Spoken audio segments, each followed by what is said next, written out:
This is the Commodities, Scrap Metal Recycling and Economic Report, August 14, 2023. U.S. weekly raw steel production fell to 1.727 million tons, a 75.9% steel mill utilization rate versus 78% last year, and that's on a slowing U.S. manufacturing sector. WTI crude oil price rose to $83.19 a barrel, near a 9-month high. There are forecasts of even higher prices in the coming months due to Russia and Saudi Arabia's production cuts. Russia needs the higher prices to pay for their war. U.S. oil companies, though, also win with the higher prices. The U.S. weekly oil rig count was steady at 525 on increased productivity per well, and as U.S. oil companies are working hard to limit production. Management owes it to their shareholders to support higher prices and higher profits. U.S. weekly crude oil production rose to 12.6 million barrels per day, the highest in about 16 months. Oil prices are at multi-month highs, so that's bringing slightly higher production. Scrap steel number one HMS price was steady at $330 gross ton on slowing global manufacturing. Hot rolled coil steel price rose slightly to $39.75 a hundredweight, which is $7.95 a ton on the slowing global economy. Copper price fell to $3.72 a pound on the slow Chinese recovery and less concerns over a coming short supply. Aluminum price fell to 99 cents a pound, which is $21.77 a metric ton on increased Chinese aluminum production. Chinese June industrial production rose 4.4% versus last year.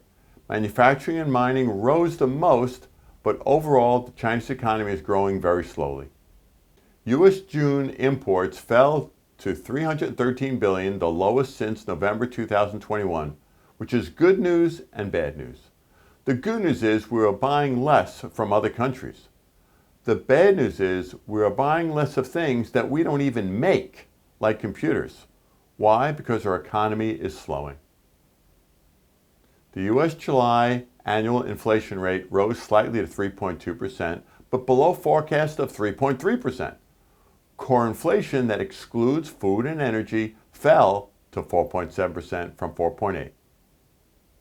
U.S. July NFIB Small Business Optimism Index rose to 91.9, the third consecutive monthly increase.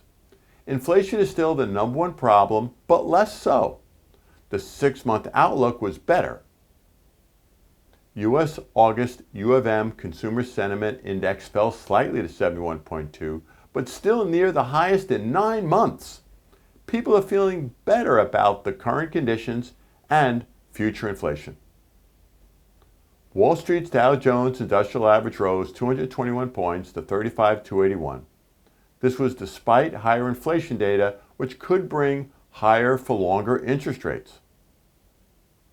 Need a new triaxle roll-off truck? Prices are approaching $285,000 or more. Have an underutilized tractor day cab? Want to save $200,000? Yes, save $200,000. Buy a Bentley Super Mini roll-off trailer for about $85,000, including a tarp system and FET. It's about as short as a roll-off truck when put behind your day cab at about 36 feet altogether.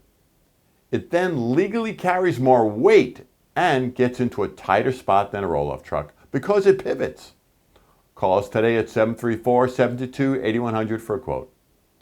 This report is brought to you by Bentley Roll-Off Trailers, Gondola Trailers, Roll-Off Truck Parts, and as always, feel free to call or email me with any questions, and we hope all have a safe and profitable week.